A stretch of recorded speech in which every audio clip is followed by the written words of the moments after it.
जय हिंद दोस्तों। RRB NTPC group D हो या फिर एएलपी टेक्नीशियन हो, इन सभी के लिए जो क्लासेस हमारी चल रही हैं उसका आज चौथा दिन है। तीसरे क्लास में हमने टेस्ट ऑफ डिविजिबिलिटी यानी कि विभाज्यता के नियम पर आधारित प्रश्न किए थे। कुछ प्रश्न रह गए थे तो आज की इस क्लास में करेंगे उन प्रश्नों को। महत्वपूर्ण प्रश्न करवाएंगे, प्रीवियस ईयर के प्रश्न करवाएंगे जो कि आपके हर एक रेलवे के एग्जाम में पूछे जाते हैं। चलिए इस क्लास को शुरू करते हैं। अंतिम तक जरूर देखेंगे इस क्लास को क्योंकि बहुत महत्वपूर्ण है दोस्तों। ठीक है, चलिए तो यहाँ पर पहला सवाल दिया गया है, आपके टेस्ट ऑफ डिविजिबिलिटी से ही उठाएंगे हैं। ठीक है, कुछ एक सवाल इसके करेंगे, फिर इसके बाद अलग अपना टॉपिक लेकर आएंगे, है ना। तो उसके भी सवाल इसी क्लास के अंदर हम लोग करने वाले हैं। चलिए देखिए पहला सवाल क्या कह रहा है। पहले सवाल में यहाँ पर बोला है, यदि एक 8 अंकी संख्या 1 3 6 P 5 7 8 5 15 से पूर्णतः विभाजित है तो P का न्यूनतम मान क्या होगा। P का सबसे छोटा मान यहाँ पे जो है P, इसका मान क्या होगा आपको बताना है। देखिए संख्या आपकी क्या है, तो संख्या आपकी यहाँ पर दी गई है दोस्तों 1 3 6, फिर यहाँ पर P 5 7 8 5 है ना, ये आपकी संख्या है। इसको कह रहा है कि 15 से विभाजित होना है। 15 से ये कट जा रहा है, ये संख्या 15 से कट जा रहा है। अब 15 का जो डिविजिबिलिटी रूल है वो तो आपको नहीं पता होगा, तो जिसका डिविजिबिलिटी रूल नहीं पता होता है उसके लिए हमने क्या बताया था कि 15 को ऐसा 2 भाग में तोड़िए, ऐसा 2 गुणनखंड करिए इसका कि इसके बीच में कुछ भी कॉमन नहीं होना चाहिए। तो 3 और 5 होता है, 3 5 15, 3 और 5 के बीच में कुछ भी कॉमन नहीं है। तो ये संख्या 15 से कट रही है, इसका अर्थ ये हुआ कि 3 से भी डिवाइड होगी और 5 से भी डिवाइड होगी। 5 का डिविजिबिलिटी रूल क्या कहता है, पहले 5 का सुन लीजिए। 5 का रूल ये कहता है कि अंतिम में 0 हो या 5 हो तो वो संख्या 5 से कट जाएगी। तो इसके अंतिम में तो 5 है, मतलब ये 5 से संख्या कट जाएगी। अब बचा 3 से, तो 3 का रूल क्या होता है, 3 का रूल लगाएंगे तब आपका P का मान निकलेगा। 3 से कट रहा है तो 3 का रूल ये कहता है कि वही संख्या 3 से कटेगी जिसके अंकों का योग 3 से कटे, है ना। तो अंकों का योग कर लीजिए, यानी सभी अंकों को जोड़ना है।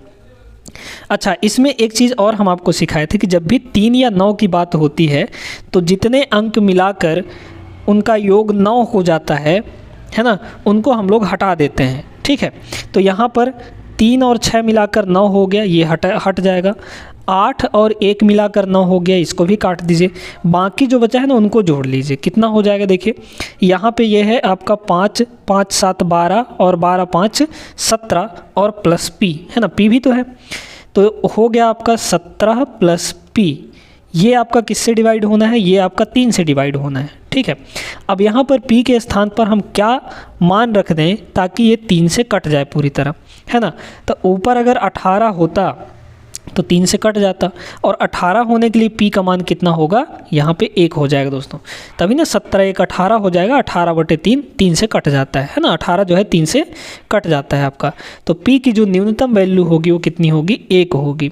1 के अलावा आगे भी होगा क्योंकि 4 भी यहाँ पर रखेंगे तो 17 4 21 वो भी कट जाएगा।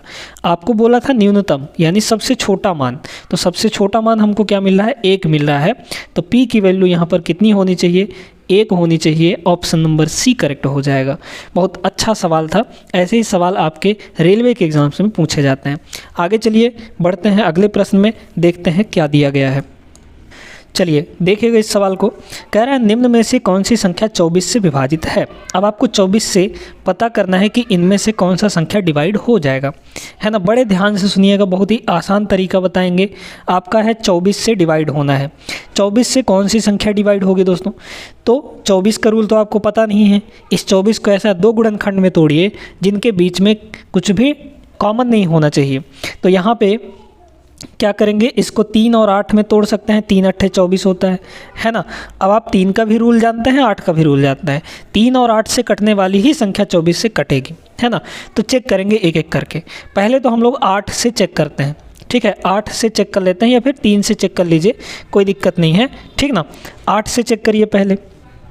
8 का रूल ये कहता है, तीसरे क्लास में हमने आपको बताया था 8 का रूल, यानी सभी का रूल हम पढ़ा चुके हैं। ठीक है, तो वो वीडियो ज़रूर देख लीजिएगा, प्लेलिस्ट में लिंक आपको मिल जाएगा। ठीक है, देखिएगा। तो हम लोग चेक करेंगे 8 से डिविजिबिलिटी रूल। ठीक है, तो 8 का रूल ये कहता है कि संख्या के लास्ट का 3 डिजिट, संख्या के लास्ट का 3 डिजिट अगर 8 से कट जाता है तो वो संख्या 8 से कट जाएगी। इसमें देखिए लास्ट का 3 डिजिट आपका कितना है, 307 है। अब इसको ऐसे भी अंदाज़ा लगा सकते हैं कि 307 जो है एक विषम संख्या है, तो विषम संख्या कभी भी सम संख्या से डिवाइड नहीं होती है। 307 जो है 8 से तो कटेगा ही नहीं, तो जब 8 से नहीं कटेगा इसका मतलब ये है कि 24 से भी नहीं कटेगा। पहला ऑप्शन आपका हट गया, छट गया है ना। इस तरीके से आपको छांटना है। आगे देखिए, इसको देखिए, यहाँ पर क्या है, यहाँ पर 834 है, इसको 8 से डिवाइड करना है। पहले 8 से, 8 का रूल हम लोग देख रहे हैं, ठीक है। 834 है, 834 को 8 से डिवाइड करिए, क्या ये डिवाइड होगा? 8 एक कम 8 हो जाएगा, फिर 0 हो जाएगा, फिर यहाँ पे 34 हो गया, तो 34 तो 8 से कटता नहीं, मतलब ये भी 8 से नहीं कटेगा, 8 से नहीं कटेगा तो 24 से भी नहीं कटेगा। इस पे आते हैं, इसको देखिए, लास्ट का कितना है यहाँ पे 884 है, 8 से इसको डिवाइड करेंगे, 8 एक कम 8, 8 एक कम 8 बचा 4, तो 4 तो 8 से डिवाइड होता नहीं है ना, तो ये भी आपका 8 से नहीं कटेगा। इसको देख लीजिए, ये ज़रूर 8 से कट जाएगा, तो 3 ऑप्शन आपके हट चुके हैं, सिर्फ एक ही ऑप्शन बचा है और यही आपका करेक्ट हो जाएगा, ठीक है। आंख मूंद कर आप लगा सकते हैं आप लोग, ठीक है। ऑप्शन नंबर 4 इसका करेक्ट होगा, यानी 24 से कटने वाली संख्या आपकी ये वाली होगी, है ना।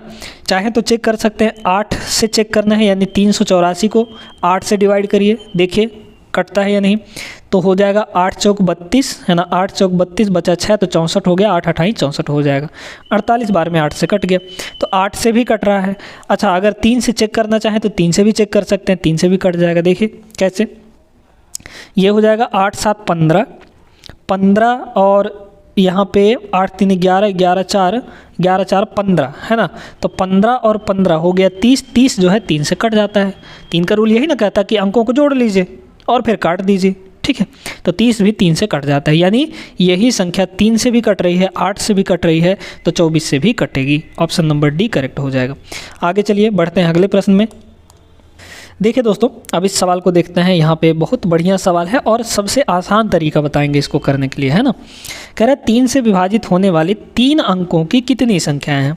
अब अगर हम आपसे कहें कि 3 अंक की संख्या कहाँ से स्टार्ट होती है, तो आप कहेंगे कि 3 अंक की संख्या तो 100 से स्टार्ट होती है, 100 से स्टार्ट होती है और 999 तक जाती है, यही 3 अंकों की संख्या है। क्योंकि 1000 पे जाएंगे तो 4 अंक की बन जाएगी, है ना। तो 3 अंक की संख्याएँ यही हैं। अब इसमें कह रहा है कि 3 से विभाजित होने वाली कितनी है, 3 से कटने वाली कितनी है। 100 तो 3 से कटेगा नहीं। अगर 101 को देखें तो 101 भी 3 से नहीं कटेगा। हाँ, 102 जरूर है, 3 से कट जाएगा, है ना, 102। तो पहली संख्या जो हमको मिली 3 से कटने वाली 100 के आगे, वो 102 है। 102 को 3 से काटेंगे तो कट जाएगा, है ना। आप इसको ऐसे भी अंदाज़ा लगा सकते हैं कि 3 से कट रहा है ना, यानी अंकों को जोड़ने पर 3 से कटना चाहिए। तो यहाँ पर 1 और 2 3 होता है, 3 3 से कट जाता है, तो 102 भी 3 से कट जाएगा। पहली संख्या ये हो गई 3 से कटने वाली। अगली संख्या क्या होगी, अब बस इसमें 3 3 ऐड करते जाइए, है ना। 105 होगी अगली संख्या, फिर उसके बाद 108 हो जाएगी, है ना। फिर इसके बाद अब यहाँ पर देखिए, क्या ये 3 से कटेगा, क्या ये 3 से कटेगा, बिल्कुल कट जाएगा। 9 9 9 3 से कटने वाली ही संख्या है ना, 999। तो अंतिम संख्या हमारी 3 से कटने वाली कौन हो गई, 999 हो गई। अब ये दोस्तों एक एपी बन रहा है। एपी का मतलब क्या हुआ, अरिथमेटिक प्रोग्रेशन। अरिथमेटिक प्रोग्रेशन कैसे होता है, उनके बीच में सेम डिफरेंस होता है। यहाँ पर देखिए 105 और 102 में 3 का डिफरेंस, 108 और 105 में 3 का डिफरेंस, फिर इसके बाद आएगा 111, उसमें भी 3 का डिफरेंस। तो ये एक एपी बन रहा है और एपी में आपको अब पता करना है कि ये कितनी संख्याएं हैं, क्योंकि यही तो 3 से कटने वाली हैं। अब सीधे सीधे आपको नंबर ऑफ टर्म्स निकालना है, यानी n निकालना है। तो n का फॉर्मूला क्या होता है, लास्ट वाला माइनस स्टार्टिंग वाला शुरू वाला, है ना, l माइनस a कर दीजिए। यहाँ पे कितना होगा, 999 में 102 घटा दीजिए, 999 में 102 हम लोग घटा देंगे और डिवाइड कितना कर देंगे, डिवाइड कर देंगे गैप कितने कितने का है, डिफरेंस कितने कितने का है, हर एक में 3 3 का डिफरेंस है। तो डिफरेंस यहाँ पे कितना हो गया दोस्तों, डिफरेंस आपका 3 हो जाएगा, ठीक है। तो डिवाइड में आपका 3 हो जाएगा डी, है ना, और यहाँ पे +1 कर देंगे, बस आपका आंसर आ जाएगा। इसको सॉल्व कर लीजिए, कितना होगा, तो 9 में 2 घटाएंगे आपका 7 आ जाएगा, और 99 में 10 घटाएंगे आपका 89 आ जाएगा, ठीक है।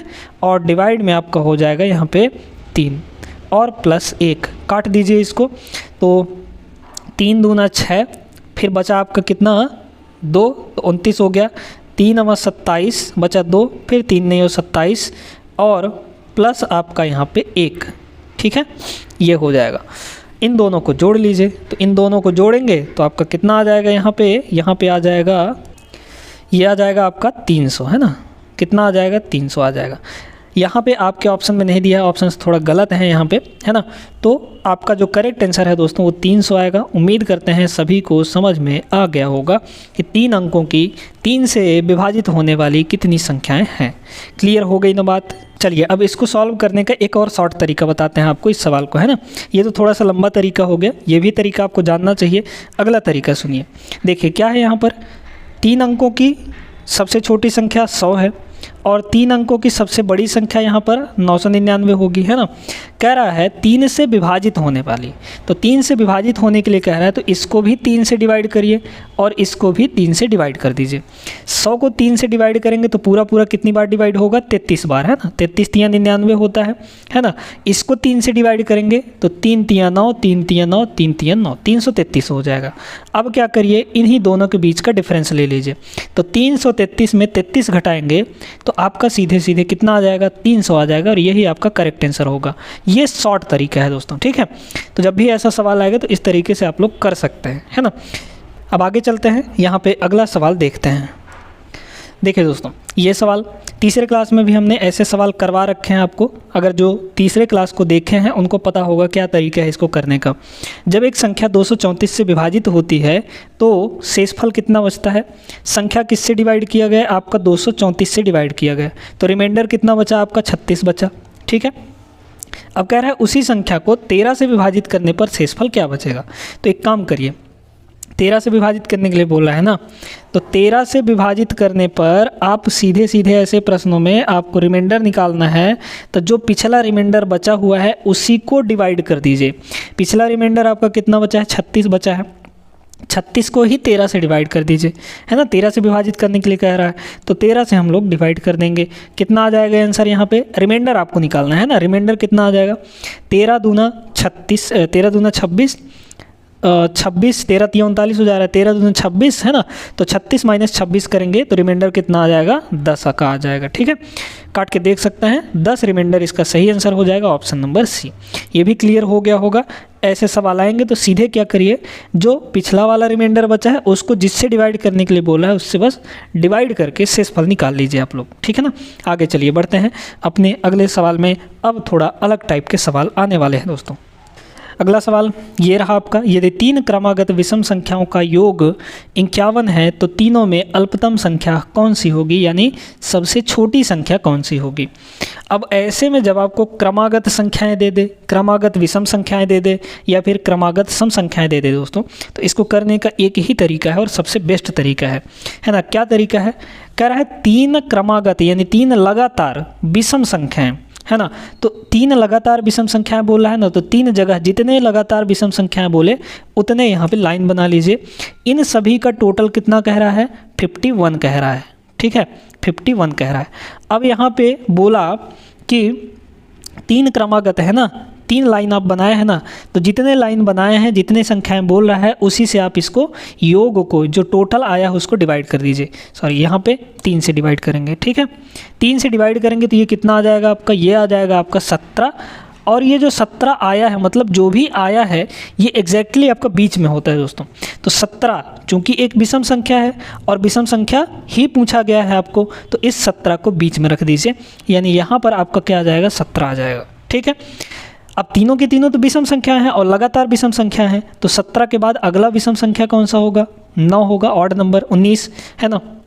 17 के पहले विषम संख्या कौन सी होगी, 15 हो जाएगी। आपको पूछा गया था सबसे छोटा, तो सबसे छोटा यहाँ पर कितना है, 15 है, 15 सेकेंड ऑप्शन इसका करेक्ट हो जाएगा, ठीक है। आगे चलिए देखते हैं अगले सवाल को। देखिएगा ये वाला सवाल है ना, चाहे तो एक बार वीडियो रोककर इसको लगा सकते हैं आप लोग, आसान है, बन जाएगा। 3 के 4 क्रमागत गुणजों का योग आपका 78 है, उनमें से बड़ी संख्या कौन सी होगी, ठीक है, सबसे बड़ी संख्या। कह रहा है 3 के 4 क्रमागत गुणज 3 का मल्टीपल होगा, 3 का मल्टीपल है ना, 3 का गुणज होगा। जैसे 3 हो गया, फिर 6 हो गया, फिर 9 हो गया, फिर 12 हो गया आपका, ये 3 के पहाड़े में आते हैं, है ना। तो ऐसी संख्याएं हैं, वो भी क्रमागत है, उनका योग 78 कह रहा है, कितने, 4 का, है ना। तो 4 का बोला तो 4 लाइन यहाँ पर आप लोग बना लीजिए। 4 लाइन हमने बना लिया। इन सभी का योग कितना है आपका, 78 है यहाँ पे। अब यहाँ पे क्या करना है आपको, देखिएगा 4 क्रमागत संख्याएं हैं ना, तो 4 से इसको यहाँ पे डिवाइड कर दीजिए। डिवाइड करिए, कितना आएगा, 4 से डिवाइड करेंगे तो आपका 4 एकम 4 है ना, 4 एकम 4 और आपका हो जाएगा 4 अट्ठे 32, 4 नहीं हो 36 है ना, क्योंकि 3 बचेगा तो 38 हो जाएगा, 4 नहीं हो 36, ठीक है, 4 नहीं हो 36, बचा फिर आपका 2, तो पॉइंट हो जाएगा, फिर यहाँ पे 19.5 आ जाएगा। आपको क्या बोला है यहाँ पे, 3 के 4 क्रमागत गुणज। अब ये जो भी नंबर आया है दोस्तों, ये जो भी नंबर आया है डिवाइड करने पर, ये एग्जैक्टली बीच में होगा आपका। तो बीच आपका कहाँ आएगा, 2 इधर छोड़ेंगे, 2 इधर छोड़ेंगे, तो बीच आपका यहाँ पे आ जाएगा, है ना। ये 19.5 यहाँ पे होगा आपका। अब आपको यहाँ पे जो नंबर रखने हैं ना, वो आपके 3 के गुणज होंगे, 3 के मल्टीपल होंगे। अब ये बताइए 19.5 यानी लगभग 19 मान लीजिए, 19 के जस्ट पहले आपका कौन सा नंबर आएगा जो 3 से कटेगा, तो 19 के जस्ट पहले तो आपका 18 आता है, यहाँ पे हो जाएगा 18, ठीक है। इस 18 के बाद अगला संख्या कौन सा होगा जो 3 से कटेगा, है ना, तो 18 में 3 जोड़ दीजिए यानी कि 21 आ जाएगा। फिर 21 के बाद अगला संख्या कौन सा होगा, आपका 24 हो जाएगा। इस तरीके से 18 के पहले कौन सा होगा, 15 होगा, 3 से कटने वाला, 3 का गुणज बोला है ना, यानी कि 3 के पहाड़े में जो आता हो। अब आपको इसमें क्या बोला था, 4 संख्या तो हमने लिख ली। बड़ी से बड़ी संख्या यानी बड़ी से बड़ी संख्या आपकी 24 है, 24 इसका करेक्ट आंसर हो जाएगा ऑप्शन नंबर डी, है ना। ये तरीका है दोस्तों, ये सबसे आसान और बेस्ट तरीका है इस टाइप के सवालों को करने के लिए। अगर आप x मान के करते तो उसमें ज़्यादा लंबा चौड़ा आपको करना पड़ जाता, कैलकुलेशन भी और स्टेप्स भी ज़्यादा आ जाते। ये सबसे आसान तरीका है। आगे चलिए बढ़ते हैं। इस वीडियो को लाइक कर दीजिए अगर पसंद आ रहा हो सभी को तो, और चैनल को सब्सक्राइब भी कर लीजिएगा चैनल पे अगर नए हैं तो। आगे बढ़ते हैं, अगला सवाल देखते हैं। यहाँ पे देखिए, इस सवाल को देखिए, 4 क्रमागत सम संख्याओं का योग आपको 484 दिया है। सबसे छोटी संख्या बतानी है आपको। 4 क्रमागत संख्याएं हैं तो 4 लाइन यहाँ पे बनाइए जल्दी से, है ना। 4 लाइन बना दिए। इन सभी का टोटल कितना दे रखा है, योग कितना दे रखा है, 484 दे रखा है दोस्तों, है ना। कितनी संख्याएं हैं, 4 संख्याएं हैं, तो 4 से ही डिवाइड कर दीजिए। जितनी संख्याएं दे, जितने आप लाइन खींच रहे हैं उसी से डिवाइड करना है ना। अब इसको काटिए, कितना आ जाएगा, तो ये आपका आ जाएगा, देखिए 4 एकम 4, 4 दूना 8, फिर 4 एकम 4 यानी 121 आया। अब आपको यहाँ पे जो नंबर रखने हैं वो सम संख्याएं रखने हैं, यानी इवन नंबर रखनी है। 121 तो इवन नंबर है नहीं, है ना, तो 121 जो है एग्जैक्टली कहाँ होगा, बीच में होगा। बीच में कैसे, 2 इधर छोड़ेंगे, 2 इधर छोड़ेंगे तो आपका बीच में यहाँ पर आएगा, बीच में आपका 121 हो जाएगा, है ना, 121 हो गया। अब आपको यहाँ पे जो रखने हैं संख्याएं वो सम संख्याएं रखनी है। 121 के जस्ट बाद सम संख्या जो आता है वो 122 है, इवन नंबर, है ना। 122 के बाद कौन सा नंबर आता है, 124 आता है, 22 के बाद 24, है ना। 122 के पहले सम संख्या 120, 120 के पहले सम संख्या 118।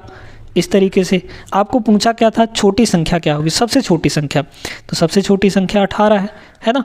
इस टाइप के प्रश्नों में दोस्तों आपको कभी कभी ये बोल देगा छोटी संख्या बताइए, कभी बोल देगा बड़ी संख्या बताइए, कभी बोल देगा सबसे छोटी तथा सबसे बड़ी संख्या का अंतर बताइए, या फिर कभी बोल देगा योग बताइए, ठीक है। इस टाइप से आपको बोल देगा और सवालों को घुमा फिरा के बस काम यही करना है, सवाल चाहे जो भी आ जाए, ठीक है। आगे चलते हैं, अगले प्रश्न में देखते हैं। अब अलग टाइप के प्रश्न आएंगे आपके सामने। चलिए दोस्तों, अब देखते हैं अपना अगला टाइप, और ये टाइप है आपका सबसे छोटा भिन्न और सबसे बड़ा भिन्न बताने का, है ना। तो इस टाइप के सवालों को करने में बहुत सारा कन्फ्यूज़न हो जाता है आपको, कभी डिवाइड करने लग जाते हैं, आपको पॉइंट में निकालने लग जाते हैं। पॉइंट में आपको निकालने की ज़रूरत नहीं है, सबसे आसान तरीका बताएंगे हम यहाँ पर आपको करने का, ठीक है। आपके पास यहाँ पर जो दी गई हैं संख्याएं वो क्या क्या दी गई हैं, 2/5, 1/3 और 3/7। इनको अवरोही क्रम का मतलब होता है डिसेंडिंग ऑर्डर, यानी बढ़ते से छोटे क्रम में लिखना, है ना, यानी घटते हुए क्रम में लिखना। पहले सबसे बड़ा नंबर, फिर उससे छोटा, फिर उससे छोटा, इस तरीके से आपको देखना है यहाँ पे। तो एक तो तरीका है, इनको आप डिवाइड कर सकते हैं, है ना, उससे भी पता लग जाएगा आपका, जब पॉइंट में आएगा तो उससे भी पता लगा सकते हैं कौन बड़ा होगा कौन छोटा होगा। 3 संख्याएं यहाँ पर दी गई हैं, डिवाइड करने से बेहतर तरीका बता रहे हैं। देखिएगा, सुनिए यहाँ पे क्या है 2/5, 1/3, 3/7। इनको क्या करिए, नीचे जो संख्याएं हैं उनका ले लीजिए एलसीएम, है ना। नीचे जो संख्याएं हैं उनका ले लीजिए एलसीएम, या फिर इससे और बेहतरीन तरीका देखिएगा, यहाँ पे क्या है डिफरेंस ले लीजिए। ऊपर और नीचे इन दोनों का डिफरेंस कितना आएगा, 5 और 2 में कितने का डिफरेंस है आपका, 3 का डिफरेंस है। डिफरेंस वाला तरीका तभी लगाइएगा जब ये एक प्रॉपर भिन्न हो, प्रॉपर फ्रैक्शन हो, क्योंकि प्रॉपर फ्रैक्शन में ऊपर की जो संख्या है वो छोटी होती है नीचे की संख्या से। नीचे की संख्या यानी डिनोमिनेटर आपका बड़ा होता है, ठीक है। तो 2 और 5 का डिफरेंस कितना आ गया, 3 का, है ना। 5 - 2 करेंगे, इसमें कितने का डिफरेंस है आपका, 2 का डिफरेंस है ना। 3 - 1, इसमें कितने का डिफरेंस है आपका, 4 का डिफरेंस है। 7 - 3 करेंगे तो 4 आ जाएगा। अब इन डिफरेंस का आप लोग एलसीएम लीजिए, तो आपका कितना हो जाएगा, यहाँ पे देखिएगा, यहाँ पे हो गया आपका 3, 2 और 4। 3, 2 और 4 का एलसीएम लेंगे तो आ जाएगा 12। कितना आ गया, 12 आ गया, ठीक है। अब इस 3 को, जो डिफरेंस है 3, इस 3 को 12 बनाने के लिए काहे का मल्टीप्लाई करेंगे, काहे का मल्टीप्लाई करेंगे, 4 का मल्टीप्लाई करेंगे, है ना। हमको डिफरेंस सभी जगह 4 बनाना है, तो इस 3 को 12 बनाने के लिए 4 का मल्टीप्लाई करेंगे। 4 का मल्टीप्लाई करेंगे यानी कि सिर्फ ऊपर देखिए आप 4 का मल्टीप्लाई करिए, यहाँ पे 4 का मल्टीप्लाई होना है ना, तो ऊपर 4 का मल्टीप्लाई करिए। 4 का मल्टीप्लाई करेंगे 8 आएगा। ये जो न्यूमरेटर है इसी से आपका पता चल जाएगा कौन बड़ा होगा कौन छोटा होगा, ठीक है। अच्छा, इस 2 को 12 बनाना है तो किससे मल्टीप्लाई करेंगे, 6 से। 6 का मल्टीप्लाई 1 से करिए, 6 × 1 = 6 हो जाएगा। सिर्फ ऊपर ऊपर देखना है, नीचे से हमको कोई काम नहीं है अभी, ठीक है। अच्छा, इस 4 को, ये जो डिफरेंस 4 है, इसको 12 बनाने के लिए 3 से गुणा करना पड़ेगा। 3 से गुणा करेंगे ऊपर 3 में, तो 3 × 3 ये हो जाएगा 9। अब 6, 8 और 9 इन तीनों में सबसे बड़ा कौन है, तो सबसे बड़ा आपका 9 है। 9 मतलब 3/7 सबसे बड़ा होगा, है ना। इसके साथ वाला 3/7 सबसे बड़ा होगा। फिर इससे छोटा कौन है, 8 है। 8 का मतलब 2/5, है ना, 2/5 ये हो जाएगा। फिर आपका सबसे छोटा कौन सा है, 6 है, यानी 1/3। तो ये आपका सही क्रम होगा दोस्तों, अवरोही क्रम, यानी सबसे बड़ा ये, फिर ये, फिर ये सबसे छोटा। तो कौन सा ऑप्शन मैच कर रहा है, ऑप्शन नंबर आपका यहाँ पे 2/5 है ना, ये 2/5 है आपका, तो डी ऑप्शन आपका मैच कर रहा है, ये करेक्ट आंसर हो जाएगा। इस टाइप के सवालों में आपको बोल देगा सबसे बड़ी संख्या कौन है, सबसे छोटी संख्या कौन है, या फिर अवरोही क्रम, आरोही क्रम, इन सब में बोल देता है। तो अब आप लोग लगा लेंगे, है ना। चलिए आगे बढ़ते हैं अगले सवाल में। देखिएगा यहाँ पे अगला सवाल क्या दिया गया है, भिन्नों 5/8, 3/4, 13/16 एवं 7/12 में सबसे छोटी भिन्न कौन सी होगी। सबसे छोटी भिन्न निकालना है तो क्या करेंगे हम लोग, डिफरेंस ले लेंगे। डिफरेंस ऊपर और नीचे का, यहाँ पे कितना डिफरेंस आएगा, 8 - 5 करेंगे तो 3 आ जाएगा। यहाँ पे कितना डिफरेंस आएगा, 4 - 3 करेंगे तो 1 आ जाएगा। यहाँ पे कितने का डिफरेंस है, 16 - 13 करेंगे तो 3 आ जाएगा। और यहाँ पे आपका 5 का डिफरेंस है ना। डिफरेंस आया है जो, उनका ले लीजिए एलसीएम। 3, 1, 3, 5, तो 3 × 5 = 15, 15 जो है 3 और 5 का एलसीएम हो जाएगा, ठीक है दोस्तों। 15 आ गया, एलसीएम कितना आ गया, 15 आ गया आपका। सुनिए अब आगे, अब इस 3 को, ये जो डिफरेंस 3 है, इसको 15 बनाना है तो 5 से गुना करना पड़ेगा। 5 से गुना करेंगे ऊपर वाले में, 5 का 5 से गुणा करेंगे आपका 25 आ जाएगा, लिखते जाइए 25 आ जाएगा, ठीक है। फिर यहाँ पे इस 1 को 15 बनाना है तो 15 से ही गुणा करना पड़ेगा, है ना। एलसीएम के बराबर बनाना है आपको। 1 को 15 बनाना है तो 15 से गुणा, 15 का गुणा करेंगे ऊपर वाले में यानी 3 में, 15 × 3 कितना हो जाएगा आपका, 45 हो जाएगा, ठीक है। यहाँ तक क्लियर हो गई बात। इस 3 को 15 बनाना है तो 5 से गुणा करना पड़ेगा। 5 का गुणा ऊपर कर दीजिए 13 में, 13 × 5 कितना हो जाएगा, 65 हो जाएगा, है ना। फिर इस 5 को 15 बनाना है तो 3 से गुणा करना पड़ेगा। 3 से गुणा करेंगे 7 में तो कितना हो जाएगा, 7 × 3 = 21। अब आपको क्या बोला था, सबसे छोटा भिन्न, तो सबसे छोटा इसमें से कौन सा नंबर है, लास्ट वाला ही, यानी 21 है ना। 21 सबसे छोटा है, तो लास्ट में आप आपका क्या है, 7/12 है। 7/12 सबसे छोटा भिन्न हो जाएगा। डी ऑप्शन इसका करेक्ट होगा दोस्तों, ठीक है। उम्मीद करते हैं समझ में आ गया होगा। आगे चलिए चलते हैं अपने अगले सवाल पे। आइए देखिए इस सवाल को, चाहे तो वीडियो रोक कर एक बार इसको लगाने का प्रयास आप लोग कर सकते हैं, आराम से बन जाएगा। तरीका आपको बता चुके हैं। पूछ रहा है इसमें कौन सा सबसे बड़ा है। सबसे बड़ा डिफरेंस देख लीजिए, है ना। डिफरेंस देखिए यहाँ पे कितने का डिफरेंस है, ये तो आपका आराम से पता चल जाएगा। 1 का डिफरेंस है, यहाँ पे भी 1 का डिफरेंस है, यहाँ पे भी 1 का डिफरेंस है, यहाँ पे भी 1 का डिफरेंस है। डिफरेंस आपका सभी जगह समान है। तो जब डिफरेंस सभी जगह समान है तो एलसीएम लेने की कोई ज़रूरत नहीं है। तो जिसका न्यूमरेटर सबसे बड़ा होगा, जिसका न्यूमरेटर सबसे बड़ा होगा वही आपकी सबसे बड़ी संख्या हो जाएगी। तो 19, 15, 24 और 34, इनमें सबसे बड़ा क्या है? 34 है। जो 34/35 ही आपका सबसे बड़ा संख्या होगा। डी ऑप्शन इसका करेक्ट हो जाएगा। कुछ करने की ज़रूरत नहीं थी।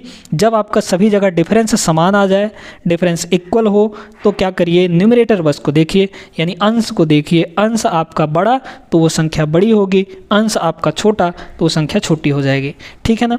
अब एक सवाल और कर लेते हैं इस क्लास के अंदर, क्योंकि क्लास थोड़ा लंबा हो जाएगा तो आप लोग भी बोर हो जाएंगे। एक क्लास छोटे बच्चों वाला सवाल कर लेते हैं। आइए देखिए इस सवाल को। कह रहा है अंक 2, 3, 4, 0, 5 से बनी 5 अंकों की, ये महत्वपूर्ण है, इसको ध्यान रखिए। 5 अंकों की सबसे छोटी संख्या बनाना है यहाँ पे, है ना। सबसे छोटी संख्या कौन सी होगी? हमारे पास जो संख्याएँ दी गई हैं वो है आपका 2, 3, 4, 0 और 5। ये 5 संख्या हैं। इसमें से इनको मिलाकर आपको 5 अंक की सबसे छोटी संख्या बनानी है। तो सबसे छोटी संख्या बनाने के लिए क्या करते हैं? सबसे छोटी संख्या को शुरू में रखते हैं। तो सबसे छोटी संख्या क्या है? 0 है, फिर 2 है, फिर 3 है, फिर 4 है, फिर 5 है। बताइए, ये सवाल, इतना छोटा सा सवाल भी आपके एग्ज़ाम में पूछ लिया गया था। अब जो लोग कॉन्सेप्ट अच्छे से नहीं पढ़े हैं वो क्या करेंगे? इसी वाले को टिक कर देंगे, जो कि आपके ऑप्शन नंबर डी में है। इसी को टिक करके आ जाएंगे और गलत कर देंगे। उनको ये नहीं पता है कि ये जो संख्या बन रही है, जो यहाँ पर बनाया गया है, ये 5 अंक की नहीं 4 अंक की है। क्योंकि शुरू में 0 का मतलब कुछ नहीं होता। बना तो ये आपका 2345 ही ना, यानी कि 4 अंक की ही संख्या बनी। तो 4 अंक की थोड़ी पूछा है आपको तो पूछा है 5 अंक की संख्या। 5 अंकों की सबसे छोटी संख्या क्या होगी? इनको मिलाकर, है ना। तो ऐसे केस में दोस्तों क्या करते हैं, ये जो शुरू के 2 अंक हैं इन दोनों को पलट दीजिए, है ना। 2 को इधर कर दीजिए, 0 को इधर कर दीजिए, तो ये आपका 2, 0, 3, 4, 5 यानी 20,345 होगा सबसे छोटा संख्या। 20,345 ऑप्शन नंबर ए होगा करेक्ट, डी नहीं होगा। ऐसी छोटे छोटे मिस्टेक्स जो है मत करिएगा। ये छोटे बच्चों को सिखाया जाता है ये सारी चीज़ें, है ना। और उसी पे ये सवाल दे दिया। बताइए कितना आसान है। ठीक है। तो आई होप कि दोस्तों आज की क्लास आपको सभी को पसंद आई होगी। लाइक कर दीजिए, अपने दोस्तों के साथ शेयर कर दीजिए और सब्सक्राइब कर लीजिए चैनल पर नए हैं तो। मिलेंगे हम लोग नेक्स्ट क्लास में। आपकी डेली क्लासेस होती हैं आरआरबी एनटीपीसी, यानी कि ऐसा समझ लीजिए रेलवे के सभी एग्ज़ाम्स के लिए ये आपकी क्लास जो यहाँ पे चल रहा है वो इम्पॉर्टेंट है। ठीक है। तो चलिए फिर मिलते हैं नेक्स्ट क्लास में। तब तक के लिए जय हिंद।